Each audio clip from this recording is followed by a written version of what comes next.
നമസ്കാരം, ഞാൻ ഡോക്ടർ ദാനിയ. എൻ്റെ തേർഡ് പ്രഗ്നൻസി ആയിരുന്നു. മുന്നത്തെ 2 പ്രഗ്നൻസി ടൈമിലും ചെറിയ ചില കോംപ്ലിക്കേഷൻസ് ഉണ്ടായിട്ടുണ്ടായിരുന്നു. ഫസ്റ്റ് ഡെലിവറിയുടെ ടൈമിൽ ഒരു 7 to 8 മന്ത് ആവുന്ന ടൈമിൽ എനിക്ക് ഷുഗർ കുറച്ച് അധികം ആവാറുണ്ടായിരുന്നു.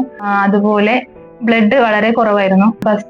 ഫസ്റ്റ് പ്രഗ്നൻസിയുടെ ടൈമിൽ ചെറുതായിട്ട് ട്രാൻസ്ഫ്യൂഷൻ്റെ ഒക്കെ ആവശ്യം വന്നിട്ടുണ്ടായിരുന്നു. സെക്കൻഡ് പ്രഗ്നൻസിയിൽ എനിക്ക് വൾവൽ വെരിക്കോസിറ്റി, അതുപോലെ ഈ ഷുഗറിന്റെ ഇഷ്യൂ രണ്ടും ഉണ്ടായിട്ടുണ്ടായിരുന്നു. അതുപോലെ എനിക്ക് ഡെലിവറി കഴിഞ്ഞു കഴിഞ്ഞാൽ 2 കുട്ടികൾക്കും ഫീഡിങ്ങിന് ആവശ്യമായിട്ടുള്ള പാല് ഉണ്ടായിട്ടുണ്ടായിരുന്നില്ല. ഒരു 8 മന്ത് വരെയൊക്കെ അവരെ ഫീഡ് ചെയ്യാൻ പറ്റിയിട്ടുണ്ടായിരുന്നുള്ളൂ.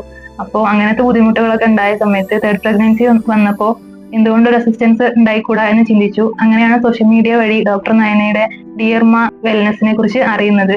അങ്ങനെ അവരെ കോണ്ടാക്ട് ചെയ്തു.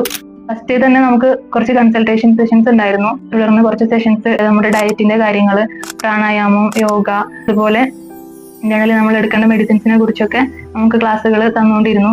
അതനുസരിച്ചാണ് ഞാൻ പോയിക്കൊണ്ടിരുന്നത്. കറക്റ്റായിട്ട് ഡയറ്റും യോഗ ക്ലാസ്സുകളും പ്രാണായാമ സെഷൻസ് ഒക്കെ അറ്റൻഡ് ചെയ്തിട്ട് പ്രാക്ടീസ് ചെയ്തിട്ടും ഉണ്ടായിരുന്നു.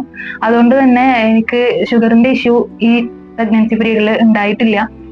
മാത്രമല്ല എൻ്റെ ഡെലിവറി വളരെ സ്മൂത്ത് ആയിരുന്നു.